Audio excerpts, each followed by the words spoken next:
Ashtu si çdo vit, politika uroi besimtarët ortodoks për Pashkët, ditën më të rëndësishme të kalendarit fetar të tyre. Kryeministri Edi Rama zgjodhi që urimin ta bëjë në rrjetet sociale. Ai ndau pamje nga mesha e mesnatës në Dhërmi, bashkë me mbishkrimin gëzuar Pashkët.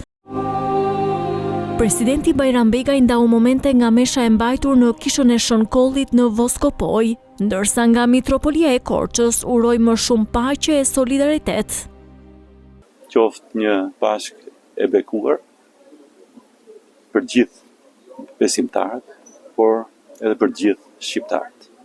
Uroj që drita e qirit e marrë mbrëm në kishë të ndriçojë zemrat e çdo individi, të çdo besimtari, të gjithë shoqërisë tonë, dhe të bëhemi më të mirë me njëri tjetrin, më solidar me njëri tjetrin dhe më të mbarë për njëri tjetrin.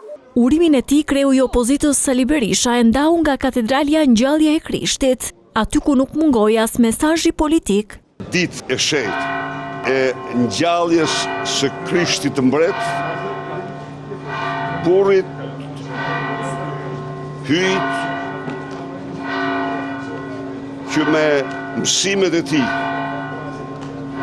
ndikoi më shumë se kushdo tjetër moralin e qytetërimit perëndimor. Uroj që Pashkën tjetër ta kremtojmë pak të keqet më të madhe që na ka rënë hise.